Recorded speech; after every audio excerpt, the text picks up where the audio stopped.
자, 우리 8-1단원 국어의 변천과 발전 수업 한번 해보도록 하겠습니다.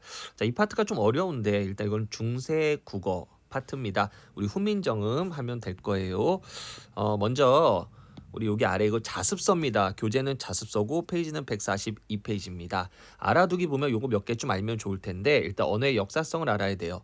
역사성은 시간의 흐름에 따라 언어는 변한다. 이런 얘기입니다. 그럼 뭐가 변하냐? 단어의 형태도 변하고요. 그다음 뜻도 변하고요. 그죠? 혹은 뭐 새로운 단어가 만들어지고 아니면 있었던 단어가 없어지기도 한다. 그다음에 음운 규칙과 문법 요소가 바뀌기도 한다. 이거 우리가 언어의 역사성이라 한다. 그러니까 한마디로 시간이 흐르면 언어는 변한다. 이게 언어의 역사성이에요. 두 번째 국어사의 시대 구분입니다. 크게 고대 국어, 그 다음에 중세 국어, 그 다음에 근대 국어, 그 다음에 현대 국어가 있는데 고대 국어는 통일신라 시대까지 다시 얘기하면 우리나라가 생기고 나서부터 언제까지 고려 건국 이전까지 고려를 포함하지 않습니다. 통일신라 시대까지. 두 번째 중세 국어는 언제입니까? 이게 고대 국어고 자 중세 국어는 고려 이제 시작부터 우리가 언제까지입니까? 16세기 말까지. 16세기 말에 뭐가 일어났죠? 적으면 임진왜란 때까지 임진왜란이 일어났던 시기까지가 바로 중세 국어고요. 자, 그 다음에 이제 무슨 국어입니까? 임진왜란 이후부터 19세기 말, 19세기 말에 뭐 있었죠? 19세기 말에 사건으로 얘기하면 갑오개혁이 있었지?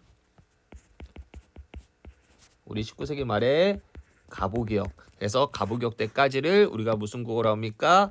근대 국어를 하고요. 난 갑오개혁 이후를 현대 국어라고 합니다. 이렇게. 근데 이제 중세 국어는 우리가 전기 중세와 후기 중세로 나눈다. 그 나누는 기준 뭐냐면 훈민정음 창제입니다. 오케이? 여기 가운데 1443년도에 훈민정음이 창제돼요. 훈민정음 창제. 그래서 훈민정음을 기준으로 이제 우리가 고려가 시작하고 나서부터 훈민정음 때까지를 전기중세. 사실은 이 전기중세는 뭐 고대 국어랑 별 차이가 없어요. 그죠? 그 다음에 이제 뒤에를 후기 중세다. 후기 중세부터 이제 되게 중요하겠죠. 그래서 오늘은 이제 이 파트는 후기 중세 국어를 우리가 공부하는 파트인 것 같아요. 자, 다음 갑니다. 뭐 제재 한눈에 보기는 좀 이따 선생님이 읽을 거고요. 그 다음 이제 바로 지문 들어가겠습니다. 자, 가볼까요? 언어는 끊임없이 변한다. 아까 얘기했어. 언어의 역사성. 지금의 국어도 그러한 변화다. 국어의 역사를 알기 위해서는요. 고대 국어로부터 현대 국어까지의 변화 과정을 살펴야 한다. 당연한 얘기고요. 그러나 훈민정음 창제 이전 시기, 즉 우리 글이 만들어지기 이전 시기에 국어의 모습을 알 수 있는 자료는 없다. 다행히 훈민정음 창제 이후에 기록된 문헌들이 많이 남아있어서 어느 정도 파악할 수 있다. 여기서는 훈민정음이 창제된 때인 후기 중세국어의 특징을 살펴보고 현대국어와 비교하면 그게 시험 문제가 나오는 거겠지. 그렇지? 그걸 또 비교해야 뭘 알 수 있죠? 비교해야 바로 국어의 변천 과정을 알 수 있다. 이렇게 우리가 얘기할 수 있겠네요. 자, 다음 바로 그 아래 이제 의문과 표기상의 차이점인데 여기서부터 이제 우리 정리를 잘 해야 돼요. 갑시다. 일단 의문은 뭐니 얘들아? 의문은 쉽게 얘기하면 현대 국어로 얘기하면 의문은 자음과 모음입니다. 자음과 모음 뭔지 알지? 기역, 니은, 디귿, 이거 자음, 아야오요, 모음. 그다음 표기상 특징. 자, 중세 국어 자음책을 살펴보면 동그라미 1번. 예사소리, 된소리, 거센소리가 확립되었다. 예사소리는 기역, 니은, 디귿. 된소리는 쌍기역, 쌍디귿 이런 거. 거센소리는 카, 타, 차, 파 이런 겁니다. 그 다음에 동그라미 2번. 현대국어와 달리 자음에 이렇게 순경음, 비읍, 비읍 아래 이응 붙이는 거야. 그 다음 반치음 같은 게 있었다. 그리고 동그라미 3번. 비읍, 디귿, 비읍, 시읒 등 같이 뭐가 존재했다? 어두장군이 존재했다. 어두장군이 뭐예요, 선생님? 어두 말에 머리에 자음을 군 무리지어서 썼다. 그러니까 서로 이상한 자음을 이렇게 초성에다 요렇게 썼다. 이게 어두장군이에요. 그 다음에 동그라미 몇 번? 4번. 중세국어 이제 모음에는 아레아가 있었다. 자음에는 순경음, 비읍, 반치음 같은 게 있었고 모음에는 아레아 같은 게 있었다. 동그라미 몇 번? 5번. 현대국어에서는 단모음이 뭐예요, 선생님? 발음할 때 입모양이 바뀌지 않아. 그냥 입모양이 바뀌지 않고 발음되지. 그게 옛날에는 이중모음 발음됐다. 선생님 이중모음이 뭐예요? 이중모음은 발음할 때 입 모양이 바뀌었다. 예를 들면 현대국어에서 아를 발음하면 그냥 처음부터 그냥 아 해서 입을 약간 크게 벌리고 그냥 아 이렇게 아 하지만 우리가 야를 발음하면 되게 처음에는 이렇게 이야 해서 이렇게 작게 하다가 그 다음에 이제 이렇게 크게 이야 이렇게 크게 넘어가지. 이 크기가 이해해라. 이 크게 이렇게 넘어가지 해서 입 모양이 바뀐 걸 이중모음. 그럼 얘는 이중모음이고 그 다음에 처음부터 끝까지 하나의 입 모양을 유지하는 이 아는 반모음이 되겠죠. 아니 단모음이 되겠죠. 단모음. 그래서 현대국어에서는 애와 애가 단모음이었는데 이게 중세국어에서는 이중모음 바뀌었다. 이중 바뀌었다는 얘기는 뭡니까? 입 모양이 변했다. 이런 뜻이에요. 그다음 똥과 6번 모음 조화가 현대국어보다 잘 지켜졌다. 자, 우리가 모음 조화를 알려면 모음의 특성을 알아야 되는데 이거 선생님 지울게 또. 우리가 모음은 자 봅시다. 이건 좀 이따 필기하세요. 다시 어차피 지워야 돼요. 자, 모음은 우리가 세 개의 모음이 있어요. 처음에 무슨 모음이 있냐면 양성 모음이 있어요. 양성 모음. 두 번째 무슨 모음이 있죠? 중성 모음이 있어요. 세 번째 음성 모음이 있는데 현대국어에서는 증성 모음이 의와 이야. 그 어떤 것도 튀어나오지 않은 거.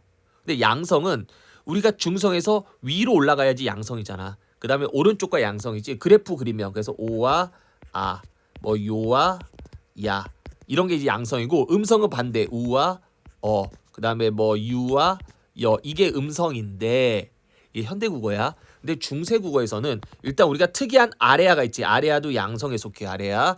그 다음에 이 의 있지. 이 의가 신기하게 이게 음성으로 와 있어요. 옛날 이게 음성입니다. 현대국어에서는 중성이지만 옛날에는 음성이다. 이거 알아두세요. 그래서 우리가 다시 6번 돌아와서 모음 조화는 양성은 양성끼리 친하고 음성은 음성끼리 친하는 게 모음 조화야. 현대국어로 예를 들면 우리가 먹다라고 했을 때 먹 뒤에 명령형 어미가 우리가 아라와 어라가 있어. 그러면 이 중에서 뭐가 와야 되니? 먹, 어라지. 왜 어라가 올까? 이 먹이 음성이니까 여기 음성이 와야 돼. 그래서 모음 조화 때문에 이렇게 아라 대신에 어라가 온다. 이런 게 이제 모음 조화인데 현대국어보다 훨씬 더 잘 지켰다. 이런 얘기입니다. 그 다음 7번 비분절 의문. 선생님 비분절 의문이 뭐예요? 오른쪽에 나왔는데 비분절 의문은 그냥 소리의 높낮이나 빠르기. 이거 우리가 비분절 의문이라 그러는데 그때 비분절 의문으로 소리의 높낮이를 통해 단어의 뜻을 분별하는 뭐가 있었다? 성조가 있었다. 성조 표시는 뭐한다? 소리의 높낮이를 통해 단어의 뜻을 파악했다. 이는 글자 왼쪽에 점을 찍었다. 그래서 성조가 정리하면 뭐냐? 우리가 오른쪽 가볼게요. 글자 왼쪽에다가 방점을 찍어서 뭘 표시한다? 성조를 표시한다. 오케이? 글자 어디다가? 왼쪽이라 그랬어요. 자, 글자 왼쪽에다가 뭘 찍어서? 방점을 찍어서 성조 표시다. 성조는 뭐야? 소리의 높낮이를 표시하고 그를 통해 뜻을 구별했다. 오케이? 뜻을 구별했다. 이렇게 정리하면 되겠죠? 자, 그러면 점의 개수에 따라서 결정되는 거잖아. 점이 없으면 무슨 성입니까? 점이 없으면 평성이라고 합니다. 뭐라고요? 점이 없으면 평성. 낮은 소리입니다. 자, 점이 한 개면, 점이 없으면, 그 다음에 점이 한 개면 거성입니다. 점이 두 개면 상성. 자, 그래서 다시 점이 없으면 평성, 낮은 소리. 점이 한 개면 거성, 높은 소리. 점이 두 개면 상성, 낮았다가 높아지는 소리입니다. 여기까지 이해되죠? 그 다음에 점이 없으면 평성, 점이 하나면 거성, 점이 두 개면 상성인데 만약에 그때 그 글자가 받침이 기역, 디귿, 비읍 등으로 끝나면 오케이? 그때는 일단은 방점, 점에 따라서 소리의 높낮이는 구분하지만 그때는 빨리 입을 끊어 닫아줘라. 그래서 이걸 입성이라 그래요. 이게 성조 표시야. 어렵지 않아. 그냥 왼쪽에 점이 아예 없으면 낮게 발음해라. 평성. 점이 하나 있으면 높게 발음해라. 거성. 점이 두 개 있으면 처음에 낮았다가 높게 발음해라. 상성. 그 다음에 그거와 상관없이 그건 그대로 지키고 만약에 받침이 기역, 디귿, 비읍인 단어는 그 단어들만 좀 빨리 끊어줘라. 이런 얘기입니다. 뭐 예를 들면 여러분들 안 넘겨도 되는데 선생님 이거 보면 우리 여기 국어 힘 키우기 보면 이제 훈민정음 있어요. 그죠? 훈민정음 서문이 있는데 일단 잠깐 이 첫 번째 줄만 보면 나 왼쪽엔 점이 없죠. 글자 왼쪽에 점 찍는다 그랬지? 그럼 나는 무슨 성이야? 점이 없으니까 평성. 어떻게 해라? 낮게. 그죠? 낮게 읽어라. 그 다음에 랏은 일단 랏은 점이 하나 있으니까 거성이야. 그지? 그럼 이거 높게 읽어야 되는데 시옷이 있으니까 뭐야? 거성이자 입성이라서 높게 읽 때 빨리 입을 닫아라. 이런 뜻입니다. 말은 점이 두 개니까 상성이죠. 상성인데 뭐 받침은 기역, 디귿, 비비 아니까 그냥 단순하게 상성. 싸는 점이 없으니까 평성, 미는 점이 하나니까 거성. 이렇게 그럼 어떻게 읽어야 돼? 나는 낮게, 나. 랏은 높게, 랏. 말은 낮았다 높게, 말. 싸는 낮게, 싸. 미는 높게, 미. 이렇게 읽으란 얘기야. 다시 나, 랏, 말, 싸, 미. 중국, 중끽, 달, 이렇게 읽으란 얘기죠. 왜 이런 걸 만들었을까? 아무래도 우리가 무에서 유를 창조하잖아. 맞아. 훈민정음은 아예 없는 거에서 글자를 만든 거니까 그래도 뭔가 약간 좀 보가셨겠지. 그 보는 게 바로 뭐야? 중국어겠지. 중국어 성조 표시가 있어서 일단은 방절 만들어서 성조를 표시했는데 나중에는 이게 사라지죠. 필요 없으니까. 그래서 음은 표기상의 차이인데 일단 현대구와 뭐가 차이가 있냐? 첫 번째, 현대구와 비슷하게 예사된 거센소리의 체계 세 계열이 확립됐다. 두 번째, 자음에 현대구가 없는 순경은 비밀이라든가 반침 같은 게 있었다. 세 번째, 어두장군도 있었다. 네 번째, 아래아도 있었다. 다섯 번째, 현대어에서 단모음인 애와 애가 그 당시에는 이중모음 발음됐다. 여섯 번째 뭡니까? 모음조화가 현대국어보다 더 잘 지켰다. 일곱 번째, 비분저문 즉 글자 왼쪽에 방점 찍어 소리의 높낮이인 성조 표시를 했다. 이런 얘기겠죠? 자, 그 다음에 이제 뒤로 가면요. 더 있어요. 여덟 번째. 받침이 있는 체언이나 어간에 모음으로 시작하는 조사 어미와 결합할 땐 소리 나름대로 적는 이어적기를 했다. 이어적기. 이거 잠깐 정리할게요. 무슨 말이냐? 이어적기가 뭐냐? 그냥 현대 발음한 대로 적으면 되는데 예를 들어서 받침이 있는 체언이나 어간이 나와야 되니까 사람 해볼게. 사람은 받침이 있는 체언입니다. 체언이 뭐예요? 명사. 어간이 뭐예요? 동사, 형용사에서 앞에 고정된 부분이야. 자, 사람 명사지 뒤에 모음으로 시작하는 조사는 어미니까 선생님 이라는 조사를 붙여볼게.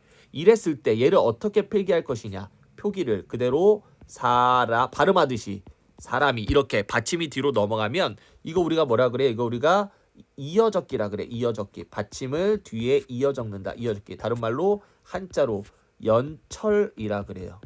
괜찮니? 근데 만약에 사람 뒤에 이를 했는데 둘 다 써. 좀 특이하죠. 사람이 이렇게 적어. 그럼 얘는 우리가 뭐라고 하냐? 얘는 우리가 거듭적기라 그래. 거듭적기. 얘를 우리가 중철이라 그래요. 중철.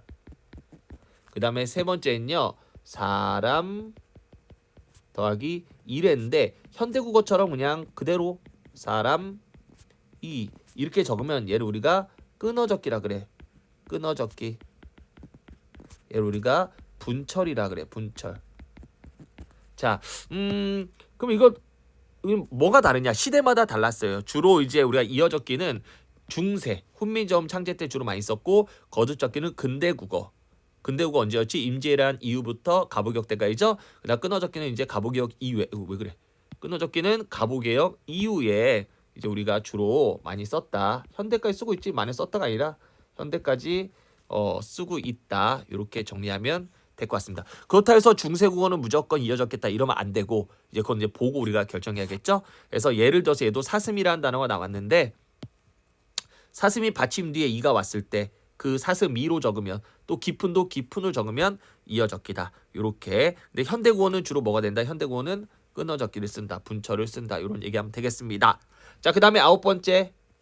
받침으로는 주로 기역, 니은, 디귿, 리을, 미음, 비읍, 시옷, 옙, 이응 8글자만 주로 썼다. 이걸 이제 8글자 썼기 때문에 팔종성법 혹은 팔종성 가족용이라 그래.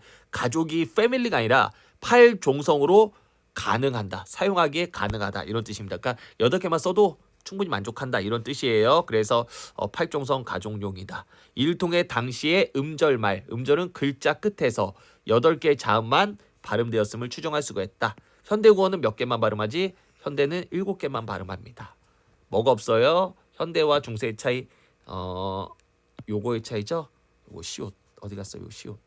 시옷이 n 있었는데 지금은 시옷이 어떻게 된다? 지금은 없다. 오케이. 요 시옷 차이예요. 알아주시면 돼요. 요렇게 9가지가 우리가 음운과 표기상의 특징이고요.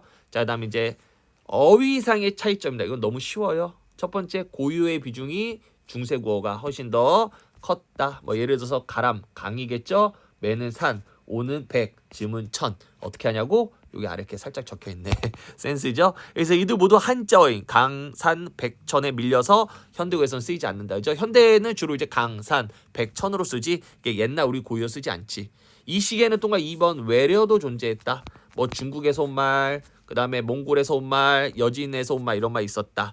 또 어휘의 의미가 시간의 변화에 따라서 변화됐다 이런 얘기죠.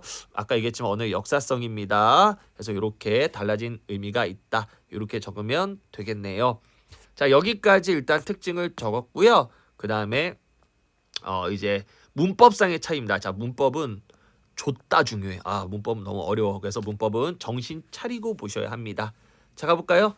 자, 중세국어는 동안 1번 주격조사 이만 있었고 가는 없었다. 또 이도 환경에 따라서 짝대기만 쓰이거나 생략됐다. 자, 선생님 예를 들면 현대국어는 이하고 가가 있어. 주격조사.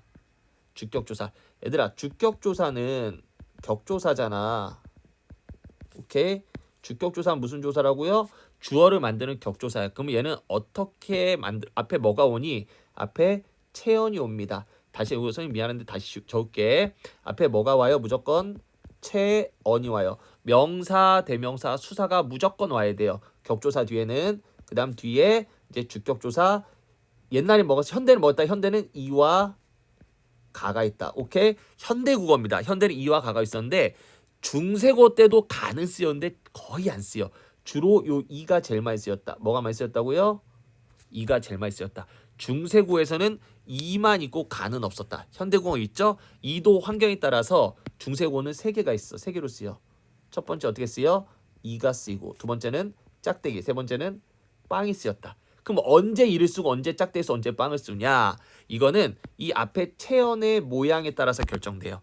이 체언의 모양에 따라서, 모습에 따라서, 명사의 모습에 따라서 결정되는데, 아래 책 보면 만약에 그 앞에 체언에 자음으로 끝났다. 자음으로 끝났다는 얘기는 결국 뭡니까? 뭐가 있다? 받침이 있다는 얘기죠. 체언에 받침이 있을 때는 뭡니까? 이렇게 받침, 구름 더하기죠. 우리가 요 그대로 예를 쓸게요. 그때는 이를 썼다. 예를 들어서 구름, 명사죠. 름에 받침이 있죠. 그때는 이렇게 이 주격조사가 온다. 이어적기를 하든 안 하든 그건 다음 문제고, 일단은 주격조사 이가 온다. 그럼 두 번째 요거 두 개는 얘와 얘는 뭡니까? 당연히 받침이 없는 거겠죠. 받침이 있거나 없거나니까. 얘는 받침이 없는 건데, 그러면 뭘로 끝나? 모음으로 끝나지. 모음으로 끝나는데 이 짝대기는 이나 반모음 이 이외의 모음으로 끝난 뒤, 체언 뒤야. 부처. 예를 들어서 예를 들면 부처. 우리 부처야. 부처님이죠. 자, 부처에서 요 여는요. 이 여를 알아야 되는데, 여는 뭐 플러스 뭐야?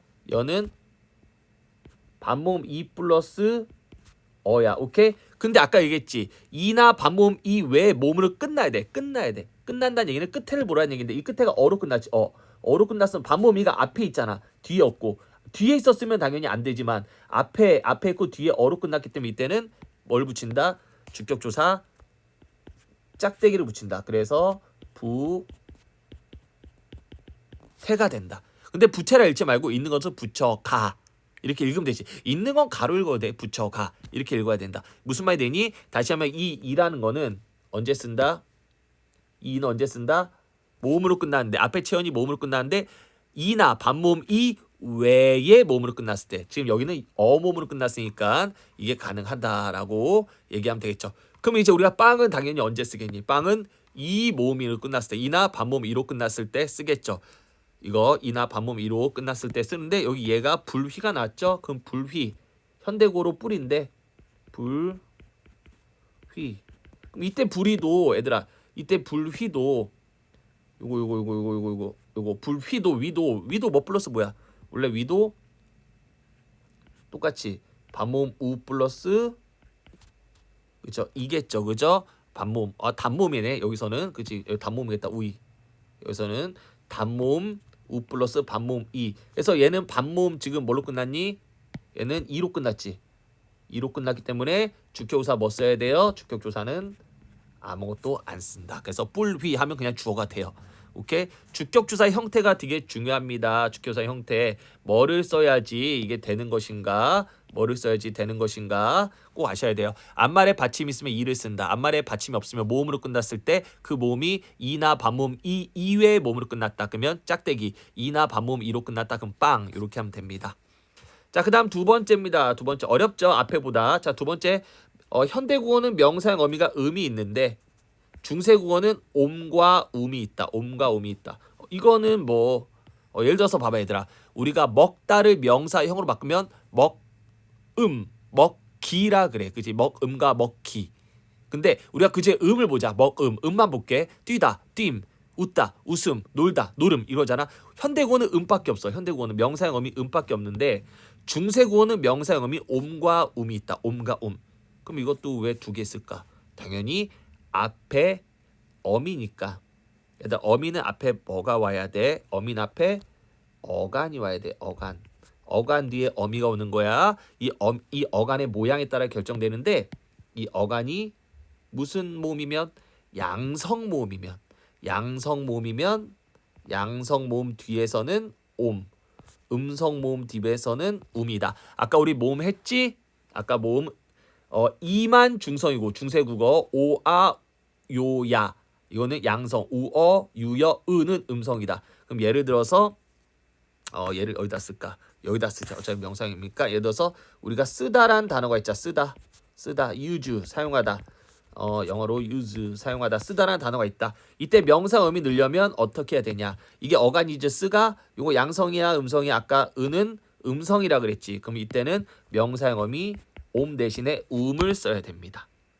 이해되세요? 이것도 음성이니까 여기도 음성이니까 음을 써야 돼요. 자, 그럼 이게 붙어서 뭐가 돼요?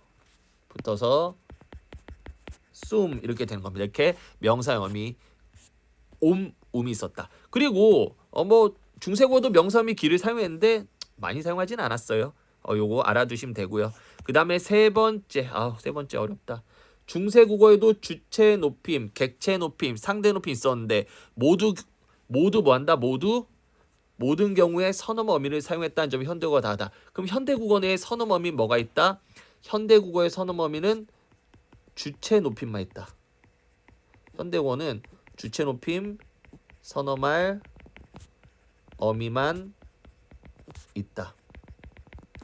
자, 또 너희가 나한테 질문해야 돼. 선생님, 주체 높임, 객체 높임, 상대 높임 뭐고 선어머미 뭐예요? 아이고 머리 아파, 그지? 주체 높임은 이때 주체는 주어야, 주어를 높이는 거야. 주어가 뭐예요, 선생님? 동작이나 상태의 주인공. 철수가 달린다. 동작, 달린다 주인공. 철수지? 이렇게 주어를 높여야 돼. 그럼 너 철수를 높이지 않았잖아. 그럼 높여. 할머니께서 이런 식으로. 시장에 가시다. 이렇게. 그 다음 객체는 목적어나 부서. 목적어나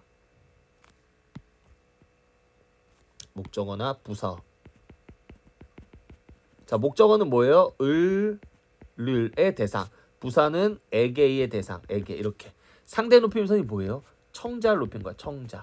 이거 꼭 외워야 돼요.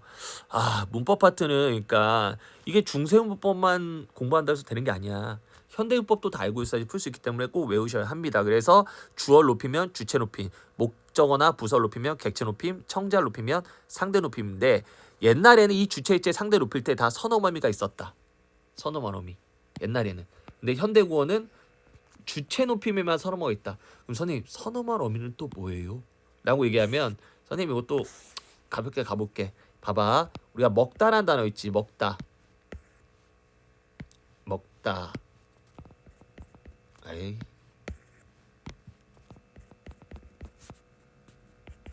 자, 먹다는 영어로 eat이야. 그지? 자, 이 뜻은 유지하고 형태만 바꿔봐. 먹다, 먹고, 먹자, 먹니 이렇게 바뀌었을 때 그죠? 먹 뒤에 결합되는 거죠? 이때 이 먹은 고정되지. 그리고 뒤에 이렇게 이게 변하는 거잖아. 이게 붙는 거잖아. 그지?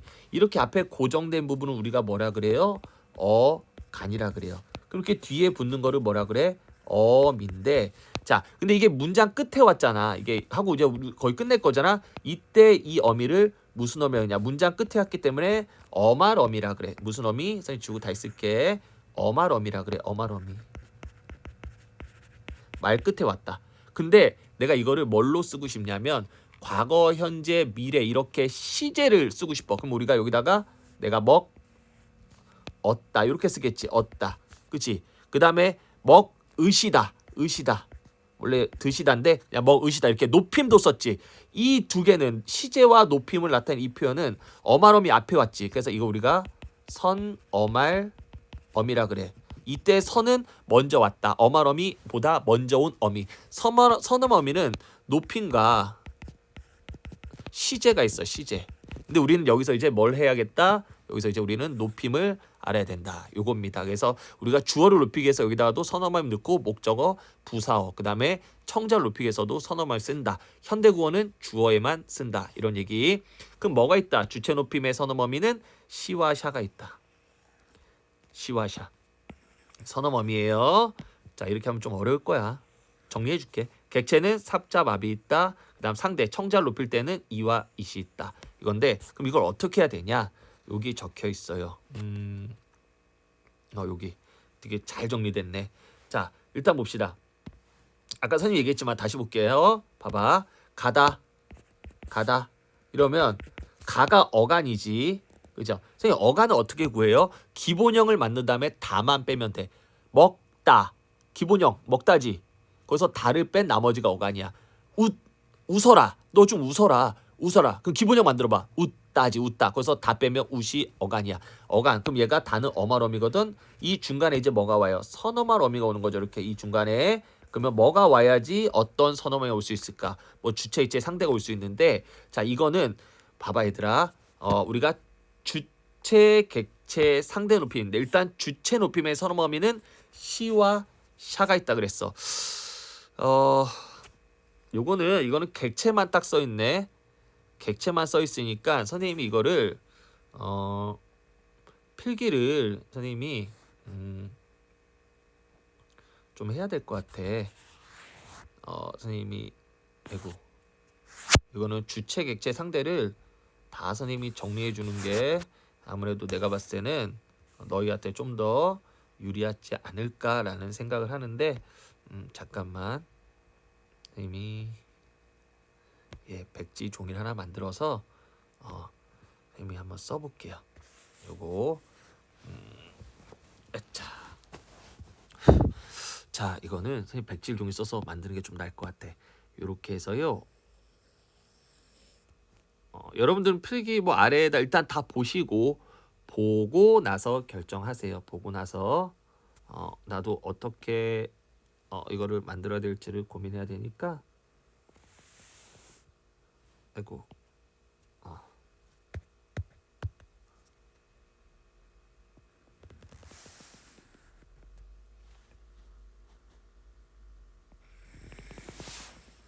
이렇게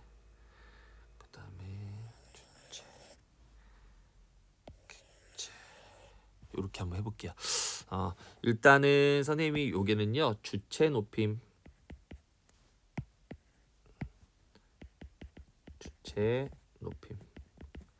아까도 얘기했지만 주체 높임법은 누굴 높인다? 주어를 높인다. 그 다음에 객체 높임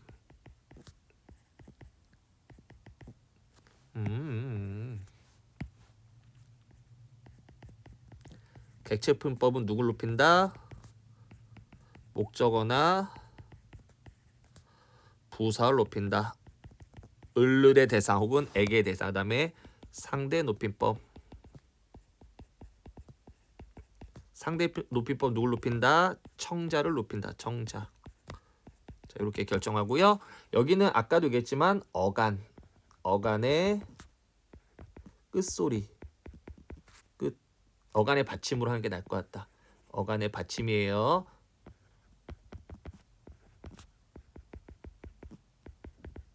그 다음 여기는 이제 선어말 어미가 와야 되고요. 그 다음 여기 뒤에는 어말 어미가 와야겠죠. 자, 어떻게 결정될 것인가. 자, 주체 높임은 선생님이 빨간색으로 쓸게요. 주체 높임은 시와 샤가 있다. 시와 샤. 그럼 이제 시와 샤는 언제 시고 언제 샤냐? 요거 결정해야겠죠? 자, 이 어마러미에 따라 결정되는데 만약에 어마러미가 자음으로 시작하면 이때는 시입니다. 그다음 어마러미가 모음으로 시작하면 그때는 샤입니다. 오케이? 자, 예를 들어볼까 선생님이? 예를 들어서 예를 들고 좀 지울게요. 아니다, 여기다 아래다 쓰면 되겠다. 예를 들어서 요거를 좀 자.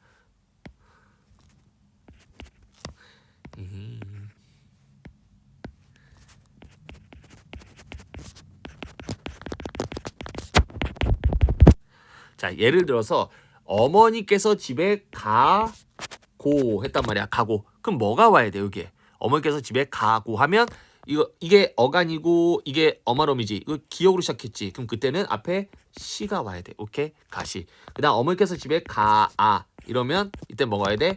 샤가 와야겠지. 모음으로 시작했으니까 이응은 소리가 없는 거잖아. 이면 이때 축약돼서 탈락돼서 가샤가 돼. 가샤. 그래서 시험 문제 만약에 이렇게 가샤가 돼 있으면 분명히 뒤에 아가 있었을 거다라고 우리가 추측을 해야 합니다. 괜찮니? 자, 그다음에 두 번째. 객체 높임, 목적어나 부서를 높이는 거는 뭐가 있습니까? 삽, 잡, 압이 있는데 선생님이 이렇게 쓸게요. 삽, 그 다음에 삽, 아래, 이응, 그 다음에 잡, 그 다음에 잡, 아래, 이응, 그 다음에 앞, 그 다음에 앞, 아래, 이응 이렇게 있는데 자, 상식적으로 생각했을 때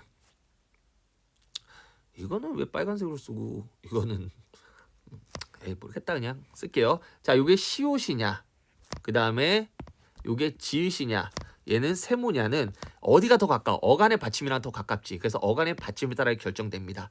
어간의 받침이 언제 이렇게 되냐라고 했을 때 어간의 받침이 얘는 기역, 그 다음에 비읍, 그 다음에 시옷, 히읗이면 뒤에 삽이 와요.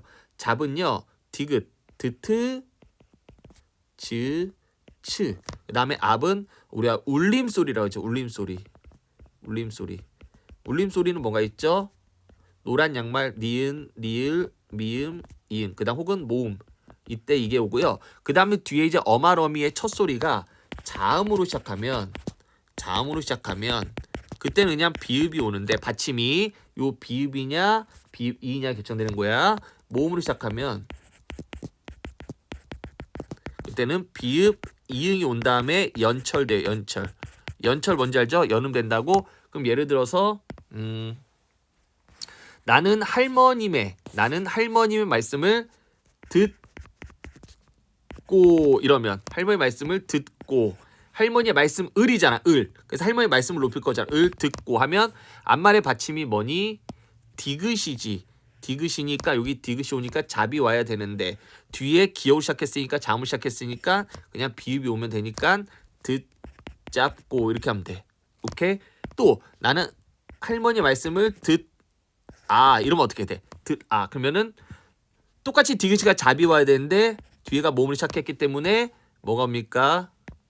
뒤가 몸을 시작했기 때문에 잡 이응이 온 거죠. 자, 그 다음에 어떻게 적는다? 연철된다. 그러면 듣자 이 비읍 이응만 넘어가는 거야. 얘만 뒤로 넘어간다. 그래서 듣자봐. 그래서 이렇게 연철된다. 요거 알면 좋을 것 같습니다. 그래서 외워야죠, 이거는. 그죠? 그 다음에 상대 높임입니다. 상대 높임은 두 개가 있어요. 이와 이시 있는데 이 이와 이는 언제 결정된다면 뒤에 거로 결정돼요. 만약에 얘는 뒤에가 어마러미가 평서문이라면 평서문의 어떤 종결어미라면 이고요. 그 다음에 의문문이라면 이시 됩니다. 이렇게. 오케이. 그래서 예를 들어서 선생님 집에 가시이다 이런 거. 선생님 지금 집에 가시이다 이렇게. 선생님 지금 집에 가시 있고 이런 식으로 이잇 이렇게 해서 선생님이란 청자를 높인다. 요거 꼭 좀 이따 스톱하고 정리해 주세요. 됐나요? 자, 그래서 뭐 이렇게 했고요. 그다음 그 아래에 한번 우리가 그럼 높임법의 예를 한번 다시 보도록 하겠습니다. 요 예를 통해서 한번 석보상절 있는 거 볼까요? 자, 야수이. 자, 이거 선생님이 필기할 거 다 할게요. 요 이는 뭡니까? 주격조사죠? 요 이는 그죠? 야수. 여기 보면 야수야. 오케이? 야수입니다. 야수면 이거 받침에 이거 이응은 없는 거예요. 이거는 동국정운식 표기라고 해서요. 옛날에 한자어 표기할 때 받침이 없는 것 같아 그냥 이응을 써줬대요. 그래서 원래 없는 거야. 야수가 목련 다려. 목련 에게란 뜻이야. 에게 말을 합니다. 맞습니다. 뭐를? 세존의 안부를 묻잡고 여기다 이렇게 묻잡고. 자, 이 묻잡고 되게 중요하다. 뭔가 눈에 보이는 거 없니? 요차. 오케이. 뭘 묻잡아? 세존의 안부를. 오케이. 안부를. 목적어지? 목적어. 이거 객체지 객체. 객체. 세존의 안부가 객체야. 안부를 묻잡고는 그럼 기본형이 뭐야? 묻잡고는 기본형. 묻다. 더하기 짭 더하기 고지. 그래서 객체 높임 선어마 어밀동에서 세존의 안부를 높였다 이거지. 다시 야수가 목련에게 세존의 안부를 묻고 이르샤대. 자 이르샤대 샤 동그라미. 이 샤는 주체 높임 선어멈이지. 누굴 높인 거니? 말하는 사람 주체를 높이는 거죠. 이르샤대. 누가 말한 거야? 야수가 한 행동이지. 그지? 야수가 뭐 했다? 목련에게 세존의 안부 물었다. 그다음 또 야수가 말했다 이거지. 그럼 이 샤는 야수를 높인다. 그죠? 무엇이라 무슨 일로 오셨습니까? 오케이? 오셨습니까? 오시었습니까? 누가 온 거야 이건? 이건 누가 온 거야? 누가 온 거야? 목련이 온 거지. 그래서 이거는 주체 목련이를 높인 겁니다. 자 다시 갑니다.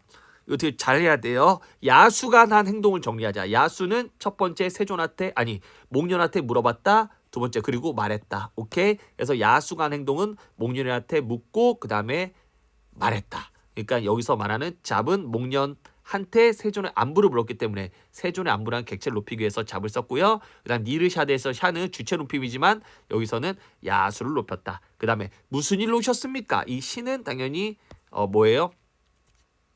시는 목련이라는 주체가 목련이야. 그래서 목련이께서는 무슨 일로 오셨습니까? 하면 되고 그 다음 이것도 중요한 말. 목련이는 그럼 여기서 뭐냐? 중요한 말인데 있고 목련이는 여기서 주체이자 청자야. 이거 이해되나요? 먼저 이곳에 온 주체가 목련이고 지금 야수의 말을 듣고 있는 청자도 되잖아. 그치? 그래서 이 시는 주체로서의 목련이를 높이고요. 이은 청자로서의 목련이를 높이는 거예요. 둘 다 목련을 높이는 건데 높인 건데 다시 한번 얘기하면 앞에 시는 주체로서의 목련을 높인 거고 이은 청자 상대 높임의 그 청자의 목련을 높인 거다. 이렇게 정리하면 됩니다. 그래서 이거 시험에 나올 수 있겠죠. 그래서 높임법은 이 높임 표현이 누구를 높이기 위해서 썼나 이게 포인트야. 오케이. 그래서 일단 야수 뒤에 주격사 짝대에 썼다. 그 다음에 목련에게 세존의 안부를 묻잡고 잡은 목적어인 세존의 안부를 높이기 위해서 객체 높임 선어머입니다. 니르샤데. 이 니르샤한 것은 말한 것은 야수가 말하기 때문에 샤는 야수를 높이기 위한 주체 높임 선어머입니다. 무슨 일로 오셨습니까? 이거는 목련한테 얘기한 거고 여기에 온 사람도 목련이니까 시는 온 주체인 목련을 높인 거고 그 다음 이은 청자인 목련을 높인 거다. 이렇게 정리하셔야 합니다. 아이고야 어렵죠. 그래서 요거 정도는 정리하는데 시험에 나올 만한 거 얘랑 그 다음에 묻잡은 누구 높였습니까? 얘를 높였어요. 그 다음에 샤는 야수 높여요. 시는 주체인 목련 높여요. 이은 정자인 목련 높여요. 나 같은 시험제 이렇게 낸다. 여기 이세다가 주체인 목련 높인다. 이런 식으로. 틀렸지. 청자지. 그 다음 샤는 목련을 높인다. 틀렸지. 야수 높이지. 이런 식으로 시험 문제 낼 수 있으니까 알아두시면 됩니다. 그 다음 마지막 갑니다. 중세국어와 현대국어는 많은 차이가 있지만 중세국어가 변화를 거듭하면서 현대국어의 모습을 갖춰서 공통점이 많다. 그러므로 국어제를 나타난 중세국어의 특징을 이해해서 현대국어를 체계적으로 이해해보자. 뭐 이런 얘기 같습니다. 그래서 여기까지 됐고요.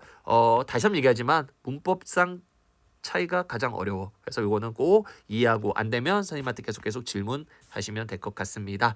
여기까지 일단 이론했고요. 이제 핵심 정리 잠깐 보면 뒤에 자 주격사는 뭐야? 현대는 이만 사용됐고 이 가가 있고 옛날에는 주로 이만 사용됐다. 그지? 환경에 따라서 앞말에 받침이 있으면 이 그 다음에 뭡니까?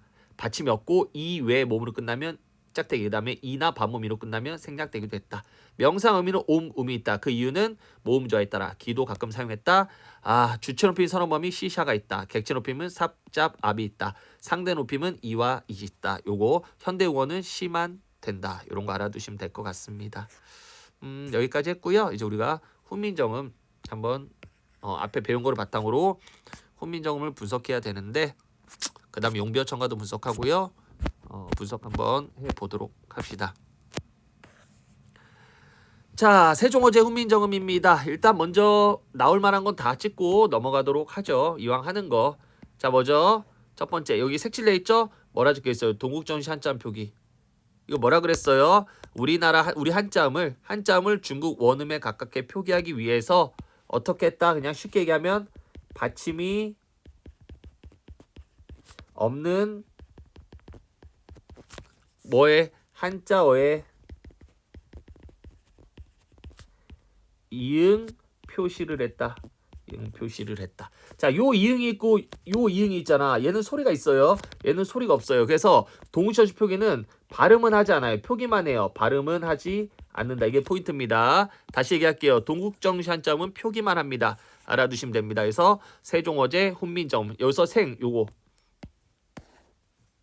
원래는 세상 세자니까 이 종은 아니야. 얘도 마찬가지로 제 이렇게 그다음에 이렇게 초성에도 이렇게 썼어요. 초성에도 이상한 거 썼습니다. 그래서 그냥 중국 원흥에 가깝게 표기를 했다 이렇게 말하면 될 것 같아요. 그래서 동국정시 표기는 될 수 있으면 그냥 단순하게 외우는 게 좀 더 편할 것 같아요. 그래서 발음 어떻게 합니까? 그냥 세종 어제 훈민 정음 이렇게 읽으면 되고요. 그다음 뭐 표시했다 이렇게 요거 기억나죠? 방점 표시. 오케이. 방점을 통해 성조 표시했다. 오케이. 성조 표시했다. 이렇게 하면 되고요. 자, 그 다음에 이제 격조사 같은 것도 좀 알아야 되는데 아이고 큰일 났다 망했다. 아무튼 주격조사밖에 안 나와서 그래도 그냥 해볼게요. 나란 말씀이 먼저 여기서 나올 만한 거. 나란 말씀이 총 몇 가지가 있는데 첫 번째 요 라세시옷 나올 수 있어요. 이거 무슨 조사다? 관형격 조사다. 관형격 조사의 기능. 사이슛인데 관형격 조사의 기능. 그러면 이 시옷은 언제 쓰냐? 앞말이 무정명사일 때. 앞말이 요 시옷은 무정명사 뒤에. 뭐 뒤라고? 무정명사 뒤에. 무정명사가 뭐예요? 생명이 없는 명사 뒤에 시옷을 써서 현대국어의 의와 똑같은 역할을 합니다. 그래서 나라의 그다음 말씀이. 자, 말씀이 뭡니까? 말씀이 이거 무슨 적기죠? 말씀이 요거 말씀이 일단 선생님 여기서 중요한 거 몇 개 가면 주격조사 이를 썼다. 그지? 그 다음에 말씀 이어적기 했다. 그죠? 이렇게 말씀이 이해되죠? 여기가 그 다음에 또 선생님 말씀도 갈게요. 말씀은 원래는 뭡니까? 옛날에는 말 전체인데 지금은 그 말을 높인 것만 쓰죠. 그래서 옛날과 현대가 의미가 달라졌어요. 그래서 이걸 우리가 의미 축소로 갑니다. 의미가 축소됐어요.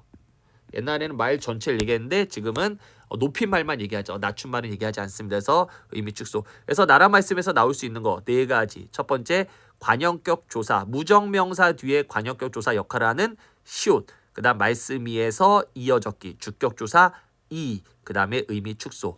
중국에 달라. 에는 중국과 달라. 그래서 현대 국어에 와, 과에 해당하는 뭡니까? 비교 부사격 조사야. 그래서 난 너와 달라 이렇게 했을 때 와, 과 해당해 하는 애가 있다. 나란 말씀 중국의 달아는 현대는 달나라지. 달라. 현대는 다르 플러스 아 하면 뭐라 그래? 달나라 그래. 달라. 근데 옛날엔 달아라 그랬잖아요. 그래서 이거 뭐라 한다? 리을 이응 활용형이라 한다. 현대는 리을 활용형 이렇게 하면 됩니다. 그래서 우리나라 말씀이 중국과 달라. 이것도 동구정의 표기지. 문자 그 다음에 와로는 문자와는 이런 뜻이야. 저기 한자와는 문자와는 우리 한자와 이때 문자는 한자겠지. 이 중국의 문자와는 이 와는은 공동격 조사래. 그래서 이거 그냥 외우시면 될 것 같아요. 문자와는 서로 모음 조화 지키려고 이렇게 서로 한 거야. 서르. 원래는 서로가 정상이지. 근데 이러면 양성이 돼 버리니까 모음 조화 지키려고 서르. 사마띠 아니할세. 여기까지 잘라봐. 사마띠. 원래 사마따는 기본형이 아래 나왔지만 치읓이야. 치읓인데 얘는 지금 뭐 썼어요? 시옷 썼지. 시옷을 쓴 이유 뭐야? 무슨 종성법? 팔종선법 때문에 시옷 쓴 겁니다. 그래서 아니, 할시, 리을시, 아니하기 때문에 이런 거죠. 그래서 여기까지. 그래서 다시 정리합시다. 우리나라 말이 중국과 달라서 문자가 서로 통하지 아니하기 때문에. 여기까지 무슨 정신입니까? 너와 나는 달라. 무슨 정신이에요? 자주정신입니다. 자주정신. 우리는 달라요. 자주정신. 세종대왕님이 이거 이 첫 번째 줄 안 적었으면 우리 이 한글도 중국어라고 우겼을 거야. 아무튼 그래서 나란 말씀이 중간 문제가 서로 달라. 이런 전차 있고 이런 까닭으로. 현대국어에는 이거만 안 쓰지. 이런 까닭으로. 현대국어 안 쓰지. 그래서 이거는 우리가 뭐야? 어휘 소멸 살았단 얘기야. 어린. 자, 어린 중요하죠? 옛날에는 어리석은, 지금은 나이가 어린. 그래서 뭐야? 의미 이동. 어린. 백성 이. 자, 이 뭐 얘기해 줄 겁니? 주격사 이. 그치? 니르고저. 자, 니르고저. 자, 현대는 니란만 안 쓰지. 이르고저라 쓰지. 왜냐하면 원래 초성에는 니은과 리을이 오기가 힘들어. 그래서 이걸 두음법칙이라 하는데 옛날에 두음법칙 적용 안 됐다. 그래서 니르고저 할 바가 있어도 이런 뜻이야. 할 바가 있어도 이때 바도 뭡니까? 바 뒤에 주격조사 짝대기가 왔죠. 왜요 선생님? 받침이 없기 때문에 이가 못 오고 그 다음에 이 외 몸 아가 왔기 때문에 짝대기가 있는 겁니다. 할 바가 있어도 마침내 제. 자, 제 보자. 제는 여기 아래 해석 뭐라 나왔니? 제를 뭐라 나왔어요? 마침내 제. 아예 제라 나왔네. 원래 자기의야. 그래서 얘는 저 플러스 이인데 이가 이게 주격조사가 아니라 저의란 뜻이야. 현대국어에. 그래서 관형격 조사 의의 역할을 해. 관형격 조사 역할을 하는 입니다. 주격 조사 아니에요. 그래서 자기의 뜻을. 자, 뜻을 중요하죠. 뜻들은 뭡니까? 두 가지 중요한 것 같은데 첫 번째는 어두장군. 그 다음 두 번째는 원래는 뜻을이죠. 이렇게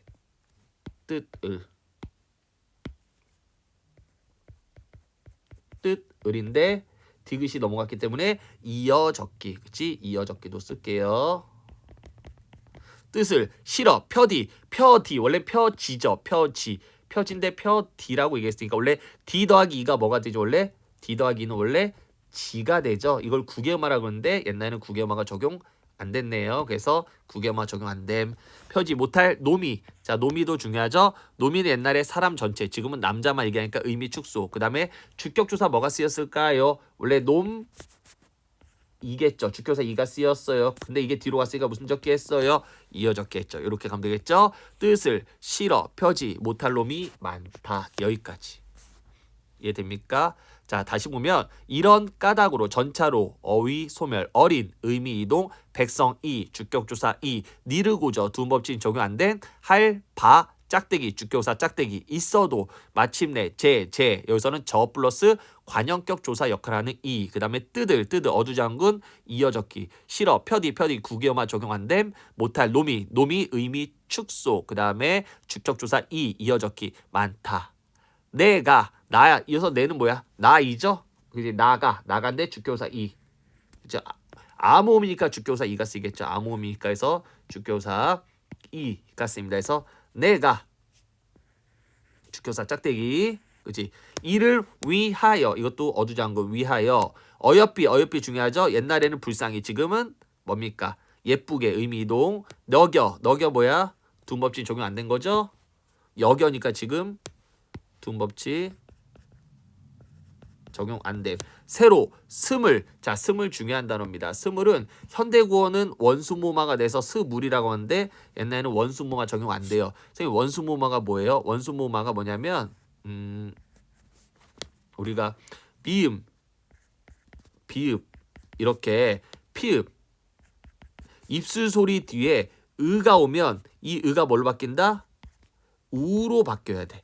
뭔 말인지 이해돼요? 이 의가 오면 주로 양수음 뒤에 의가 오면 얘를 우로 바뀌어서 물, 불, 풀이 아니라 물, 불, 풀 이렇게 바뀌어야 돼. 이게 원수모마인데 적용 안 돼서 그냥 그대로 스물이 된 거야. 28글 짱이 아니죠? 얘도 뭐야? 동물전시 표기 자를 만드니 여기까지 잘라봐. 누굴 위해서 만드는 거야? 백성을 불쌍히 여기서 만든 거지. 백성을 사랑하는 마음으로 애민정신 만들었으니까 창조정신. 사람마다 하여금 수비 요런 거 썼다. 순경은 비읍 같은 거 썼다. 익혀 니겨 익혀. 두 번 적용 안 됐지? 날로 수매. 자, 수매 중요하다. 자, 수매는 여기다 쓸게요. 수매는 아까 선생님이 했었어. 유주 쓰다 플러스 명사형어미 뒤에 부사격 조사 애가 온 건데, 자, 이때는 이게 음성이니까 뭐가 이게 음성이었죠? 그러니까 이 와야 돼. 그래서 어떻게 씁니까? 숨 플러스 이제 애가 돼야 돼. 그 다음에 이어적기 해서 수매가 된 겁니다. 그럼 여기서 우리가 중요한 포인트는 뭐냐? 모음조화 지켰고요. 어두장군 쓰였고요. 그죠? 색칠로 하면 어두장군 쓰였고 모음조화 지켰고 이어적기 했다. 이렇게 하면 되겠죠? 그래서 날로 숨에 편안케 할 따름이니라. 자, 따름이니라니까 이어적기죠. 그래서 사용해라. 그러면 편할 거다. 무슨 정신? 실용정신. 이렇게 정리하면 되겠습니다. 자, 그래서 우리가 선생님 여기까지 훈민점 정리해봤는데 다시 한 번만 가볍게 정리해봅시다. 일단 첫 번째 제목, 세종어제 훈민점을 통해 알 수 있는 거 2개. 방점을 찍어 성조를 표시했다. 두 번째 동국정시 한점 표기했다. 나란 말씀이 여기서는 우리가 관역격 조사의 역할하는 무정명사 뒤에 슛, 그 다음에 말씀, 의미 축소, 그 다음에 주격사 이어적기, 중국 현대국어의 와과에 해당하는 비교 부사격 조사로 옛날에는 애가 쓰였다. 이거 현대국어는 달라해서 리을이 된대. 옛날에는 리을 이응이 됐대. 문자 짜 동물전시 표기.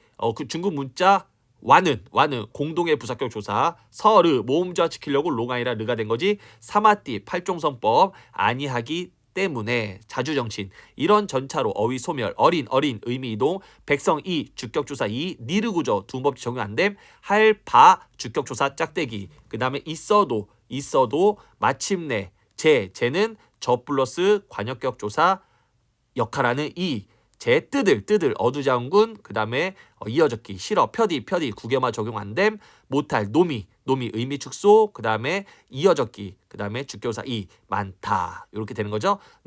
나 주격사 짝대기 이를 위하여 동전시 표기 어여삐 불쌍히 지금 예쁘게 의미 이동 여겨 두음법칙 적용 안 됨, 새로 스물 원수무화 적용 안 됨, 8글자를 만드니 애민전신 창조전신. 사람마다 하여금 수비 순경은 비읍 이런 거 사용했다.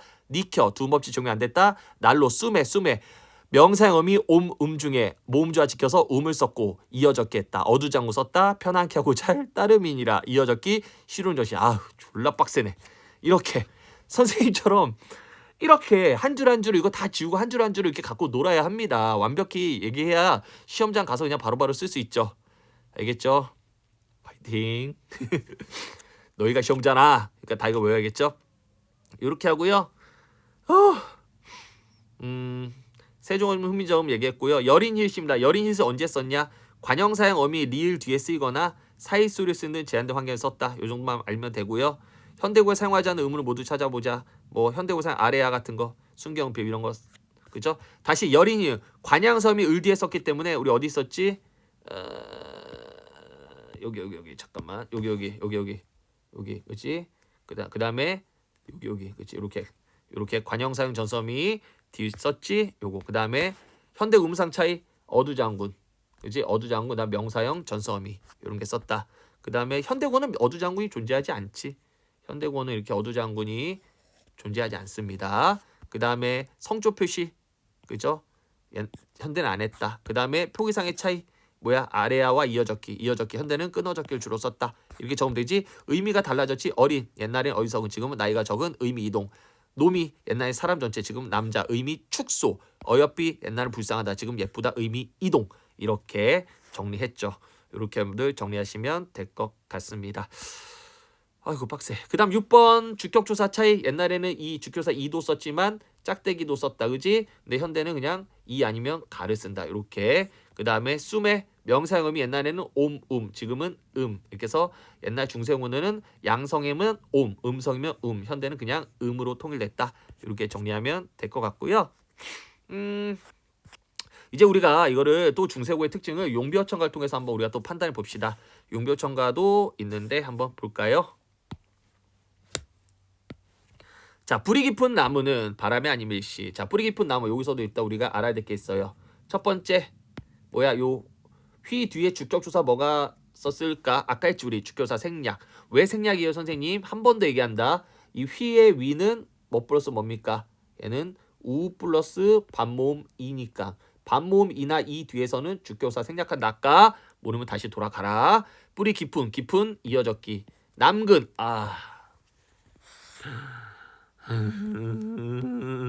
앞에 이론 교과서에 나오지 않았는데 이거 우리가 선생님 쓸게요. 기억 덧생김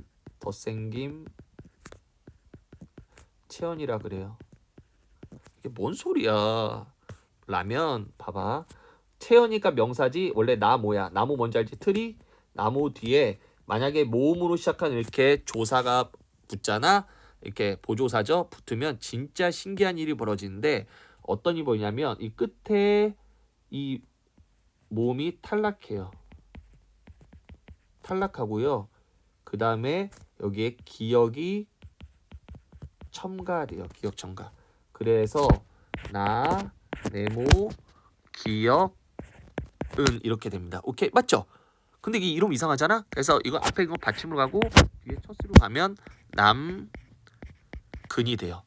무슨 말인지 돼요? 그래서 이게 바로 이렇게 만들어진 단어여서 그냥 기억이 더 생겼구나 이렇게만 알면 됩니다. 그래서 이 형태를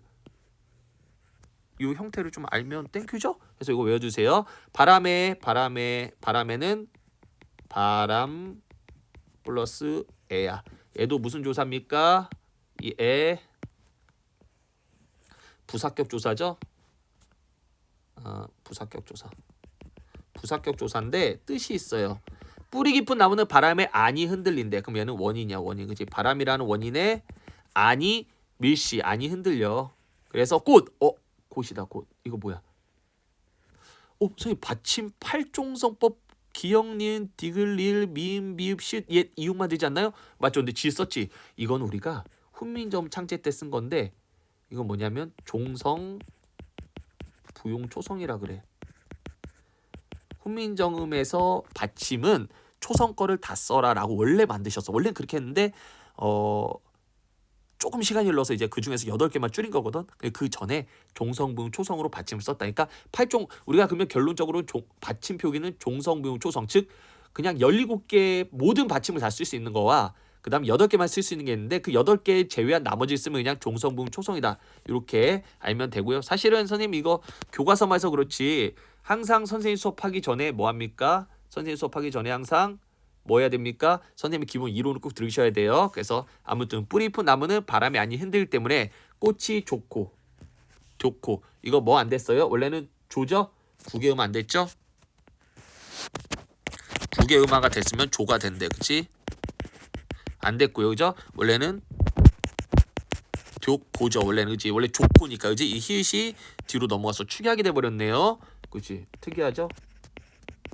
그 다음에 여름은 열매야. 열매가 하다, 많다 이런 뜻이야. 그래서 여기서 이론 다시 보면 뿌리 깊은 나무에서 나올 만한 거 주격사 빵, 그 다음 깊은 이어졌기, 남근, 기억, 덧생긴 체언, 바람에 이 애는 부사격 조사인데 원이 나타난대. 아니 밀시 우리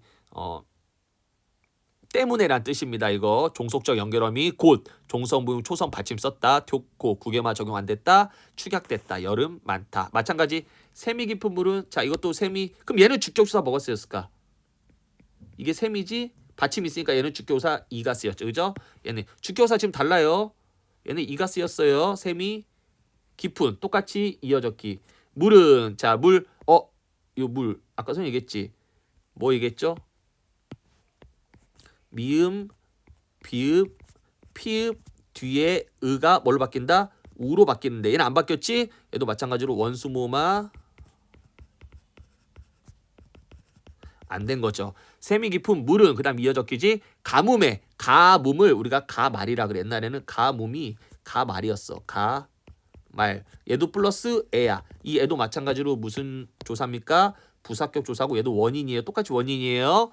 샘이 깊은 물은 가뭄에 안이 마르기 때문에 내를 잃어. 내는 시냇물인데 이거 알아야 돼. 이걸 우리가 뭐라고 그러죠? 어떤 체어는 뒤에 히읗을 갖고 있다. 이거 우리가 뭐라고 그러죠? 히읗 종성체언입니다. 종성체언. 그래서 시냇 내희를 그다음 주격조사 이야. 주격조사.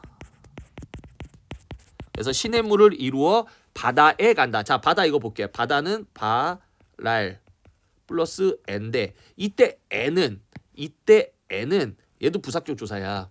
무슨 조사? 얘도 똑같이 부사격 조사인데 얘는 원인이 아니라 목적지야. 목적지 바다에 간다. 그래서 목적지 처소라고도 해서 바다에 간다 이런 뜻입니다. 야, 이거 두 줄인데도 이렇게 빡세냐, 그렇지? 다시 보면 샘이 깊은 물은 여기서 나올 만한 거 주격사 이 깊은 이어적기 물 원수모만 적용 안 됨 이어적기 가말에 부사격사 에 원인 나타난다 안이 마르기 때문에 내히 종성치연 시냇물을 이루어 발알에의 부사격조사 이때는 목적지 간다. 그래서 부사격사 총 3개 쓰였는데 첫 번째 요 애는 부사교사 원인 얘도 마찬가지 원인 얘만 목적지의 부사격조사다. 이렇게 정리하면 되고요. 자, 선생님 지금 문법을 했잖아. 이제 우리가 내용으로 본다면 내용으로 볼게요. 뿌리 깊은 나무와 샘이 깊은 물은 튼튼한 조선이야. 튼튼한 조선은 바람이라는 그다음 가뭄이라는 시련에 안 무너져. 안이 흔들리고 안 그치니까 무너지지 않아서 꽃이 좋고 열매 많다. 시냇물이여 바다에 간다. 영원히 발전할 거다. 이런 뜻입니다. 한마디로 우리 조선 왕조는 영원히 발전한다. 이런 뜻이에요. 자, 그 다음에 갑니다. 두 번째는 높임법이 좀 중요한 것 같은데 천세 위에 이때도 히읗이죠. 이거 위에 잠깐 지울게. 요거까지 지울게요. 이 우위는 위라는 명사 뒤에 히읗을 갖고 있어요. 그래서 히읗 종성체언. 뭐랑 똑같아? 요 내랑 똑같죠. 여기 내랑 똑같은 히읗 종성체언. 그 다음에 이 의는 관역격 조사 의가 아니라 애란 뜻이야. 애. 부사격 조사야. 부사격조사. 와, 선생님. 원래 의는 관역격 조사인데 왜 부사격? 그러게. 아까도 우리가 제가 원래 저인데 이가 관역격 조사잖아요. 이렇게 그냥 그런 기능을 한다. 이렇게 뭐 외울 수밖에 없을 것 같아. 내가 봤을 때에서 의는 이때는 부사격 조사 애에 해당해. 현대국어의 애. 그래서 천세 전에 이런 뜻이야. 얘는 히읗 종성체언 나올 수 있어. 미리 정하샨 이거 되게 중요해. 정하샤 니은 오케이 샤 플러스 뭐야? 은 이게 되겠지? 정하샤 은 왜요 선생님? 이거 샤 뭐야?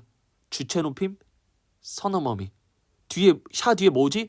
모음을 시작하는 어마어미가 와야지 샤가 되잖아. 까먹었니? 주체 높임 선어머미 시샤 시는 뒤에 자음으로 시작하는 어마어미 샤는 몸이 시작한 어마어미 이렇게 되잖아. 그래서 샤는 뒤에 은이 왔을 거야. 샤 뒤에 은. 요 니은이 은이겠지? 니은이겠지. 해서 샤. 그럼 얘 누구 높여? 샤 주체니까 여기 앞에 주어를 높이겠지. 옛날에 미리 정하신 한강 북쪽에 라고 하니까 아마 내 생각에 이성계가 되지 않을까. 이성계가 조선을 세웠으니까 우리 이성계께서 그럼 다시 요거 주체 높인 선어맘이 이 샤는 누구 높인다? 이성계를 높인다. 이성계께서 옛날에 미리 정한 한강 북쪽에 부사교사에 누인개국 하셨대. 이것도 샤. 누인개국 하셨대. 그럼 샤 뒤에 뭐가 있었을까? 아마 샤 뒤에 더하기 아가 있지 않았을까? 그지? 왜요? 선생님 또 얘기한다. 샤 뒤에 몸을 시작하는 어머니가 와야 되니까. 그래서 샤 얘도 누구야? 이성계 높이죠. 이성계. 그치? 그러니까 이성계가 뭐였다? 옛날에 미리 정하셨다. 어디 한강 북쪽에 나라를 정했고 어진마무 나라를 여셨다. 그치? 복년이 이거 뭡니까? 주격조사 끝이 없으시니 이때 시 왜 이때 또 시야? 에이씨 이때 또 왜 시야? 왜 시야? 뒤에가 자문 시작했으니까 시겠지. 그지? 이 시도 누구 높여? 그러면 이 시도 복이 끝이 없으 시대. 누가 끝이 없어? 이성계가 복이 끝이 없는 거야. 그지? 그래서 여기서 시 이거다 주체 높임 선어멈이고 다 누구 높입니까? 이성계를 높입니다. 이렇게 얘기하면 돼요. 그 다음에 성신이 이으셔도. 자, 성신은 이게 주격조사 이지? 성신이 뭐라고요? 주격조사 이예요. 근데 성신이 누굽니까? 후대 왕이야. 훌륭한 후대 왕들이 이으셔도. 야, 이때도 또 샤 주체 높임 선어멈이 도가 아닐 거야. 이때는 뭐일 거야? 그냥 도가 아니라 무슨 도일 거다? 샤 아도일 거야. 왜 아도예요? 한 번 더 물어보면 때려버린다. 왜? 샤 뒤에는 모음으로 시작한 말이 와야 되니까 샤도야. 그럼 이때 샤는 누구 높여? 이성계 높이냐? 아니지. 이때 누구 높이는 거야? 이때는 성신 높이는 거야지. 성신. 후대 왕들이 이어받으셔도 뭐를? 이성계가 만든 조선을 이어받으셔도 경청근민 하셔야. 경청근민은 하늘을 공경하고 백성을 부지런히 다스려 셔야. 샤. 이것도 주체 높인 선언말 누구 높여? 이것도 마찬가지로 성신. 성신께서 경청근민 학서야 더욱더 나라가 굳으십니다. 나라가 굳으실 겁니다. 오케이? 나라가 더욱더 굳을 겁니다. 이런 얘기죠. 굳으실이 이다. 이거 이 누구한테 얘기한 것 같아? 상대 높임인데 청자지. 이 청자도 성시인데 이때 성신은 주체잖아. 아니야. 이거 이 성신이 아니라 청자 성신이야.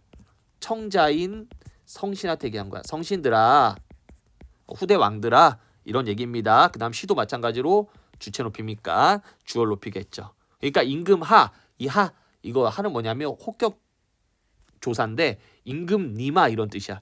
임금니마 아르쇼셔도 상대 높임에 얘는 종결 하쇼셔체.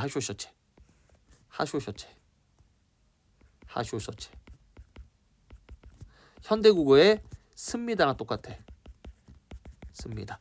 임금님들아, 여기서 임금은 성신 후대왕이야. 그래서 후대왕들아 알아들으세요 이런 뜻이야. 뭘 알아라? 이 하는 높임이야. 낙수의 사냥을 가이셔. 하나비 미드니까 낙수의 산행을 가서 누가 갔어? 옛날에 하나라 우왕이 갔어. 이거 이제 고사 인용할 건데 옛날에 하나라 우왕이 낙수의 사냥을 가서 뭐해? 할아버지를 믿었던 그 하나라 우왕 얘기 알죠? 너도 마찬가지로 낙수의 사냥이나 가서 하나라 우왕처럼 사냥이나 가서 할아버지, 그래서 할아버지 하나빌, 할아버지는 여기서 뭐 누굽니까? 이성계죠. 옛날 조상 이성계나 믿으면서 사냥이나 다닐 겁니까? 이런 뜻이야. 이때 이또 마찬가지로 청자니까 누구야? 청자니까 임금이지.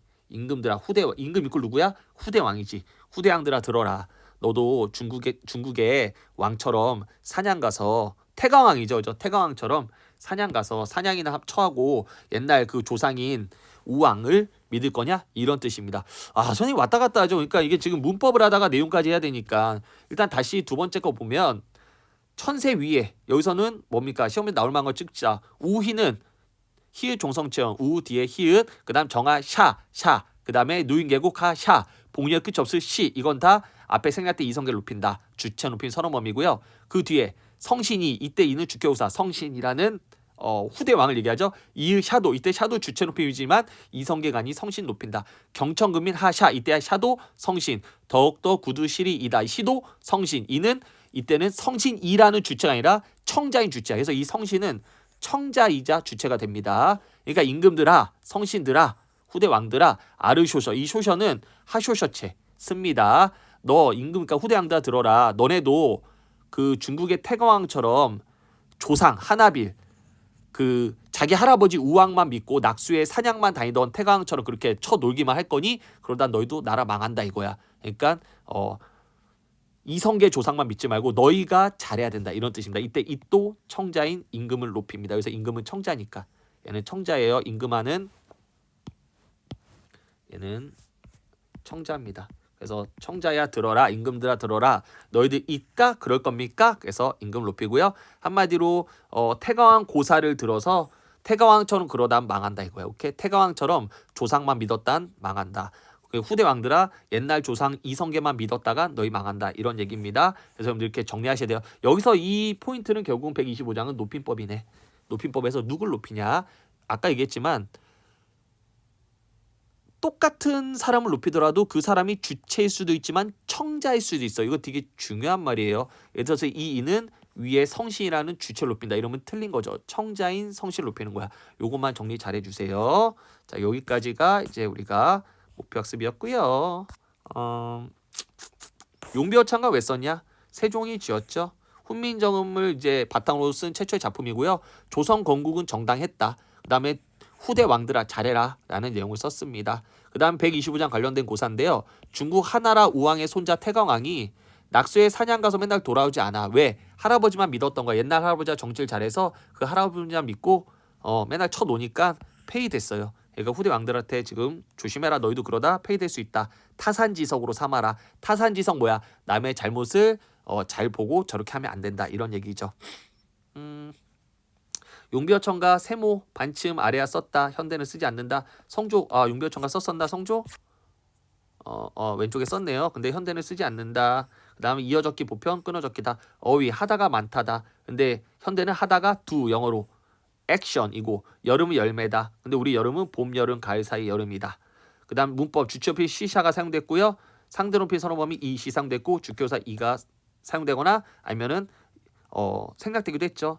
우리가 뿌리할 때 이로 끝나서 그 다음 얘는 주체어의 높이 선어범위 현대는 시만 사용됩니다. 상대 높임은 종결 표현으로만 실현되고요. 주격사는 이가가 다 사용된다. 이런 얘기입니다. 용비어천가 예찬적이고요. 훈민정음을 쓴 최초의 작품, 최초의 영서사시고요. 주제 조선 건국의 위대함과 그 다음에 당위성, 후대 왕들에 대한 건계 요거를 썼습니다. 알아두시면 되고요. 요거 3번 잠깐 볼게요. 보기 읽고 국어의 역사성을 한번 우리가 봅시다. 스위스 언어학자 소시르는 오랜만에 보네. 이 사람 선생님 대학교 1학년 때 문법 시간에 교재에 나온 사람인데 시간은 모든 걸 변화시킨다. 즉 언어의 역사성. 언어라고 해서 벗어날 리가 없다. 변화된다. 라고 말했다. 모든 단어는 변화해서 어휘 전체 체계나 양상도 변화했다. 작은 시냇물이 모여 강을 이루고 다시 강이 모여 바다 이루듯 개별 단어 하나하나도 변화하여 이런 변화의 물결이 모여 어휘 전체의 양상이 변한다. 그래서 우리는 이런 변화를 논의한 것은 통시적인 지식, 이꼴 시간의 흐름에 따르게 통시야 지식을 통해 현대국어를 이해하는 데 도움을 준다. 어리둥절한다. 좁쌀. 어리둥절하다 어리다는 뭐야? 옛날에 어리석다지? 포함되어 있다. 이를 현대국어 어리다의 뜻만으로 이해하면 안 돼. 그지? 현대국어의 어리다 뜻만으로 이해하기 어렵지. 어리다 현대국어는 나이가 어리다 0이잖아. 그지? 그래서 어리둥절하다는 약간 내가 어리석은 것 같다. 그래서 옛날에 어떤 어리란 뜻을 바탕으로 해석해야 된다. 이런 얘기 같고요. 좁쌀인데 이건 뭡니까? 좁쌀이나 암탉에서 비읍이나 히읗도 이전에 어두장근 비읍시시나 히읗 종성치형 같은 체언에 대한 통해다. 그러니까 무슨 말이냐? 이 좁쌀이 됐잖아. 아마 이 비읍이 어디로 왔을 거다? 앞에 받침 왔을 거다. 그 다음 이 히읗이 뒤로 가서 축약돼서 탁이 됐을 거다. 요렇게. 그래서 옛날에 어두장군의 어떤 그 다음에 히읗 종성 체언의 어떤 특징이 현대국어 와서도 어쨌든 이렇게 남았을 거다라는 얘기를 하는 것 같습니다. 뭐 이해되죠? 자, 보기에 제시된 비슷한 예들 찾아보래요. 안팎도 마찬가지죠. 원래 안팎도 안과 박인데 이 안 뒤에 히읗이라는 종성 체언이 숨어 있었을 거야. 그래서 이게 바로 안팎이라는 축약이 됐을 거고 어리숙하다 이 어리다 그치? 어리석다 이런 뜻이고요. 어리벙벙하다 마찬가지로 지금의 나이가 어리다라고는 해석이 안 돼. 어리석다 이런 뜻으로 해석해야 되죠. 휩쓸다도 원래 휩쓸이 요건데 비읍이 앞으로 왔을 거다. 살코기 살 뒤에 히읗이 있었고 고기인데 그치? 히읗이 코기가 됐을 거다. 수탉도 마찬가지 히읗 뒤에 이게 돼서 수탉이 됐을 거다. 현대국어도 아직 히읗 종성 체언이 이렇게 변화돼서 남아있다. 이걸 보여주고 있는 것 같아요. 그 뒤에 국어인 펼치기는 여러분들이 하면 될 것 같고요. 한쪽 정리하기도 여러분들이 한번 해보시면 될 것 같아요. 여기까지 문제 했고 이제 우리 좀 쉬었다가 이제 두 번째 한국어의 언어 활력에 대해서 우리가 한번 해보도록 하겠습니다. 수고 많으셨습니다.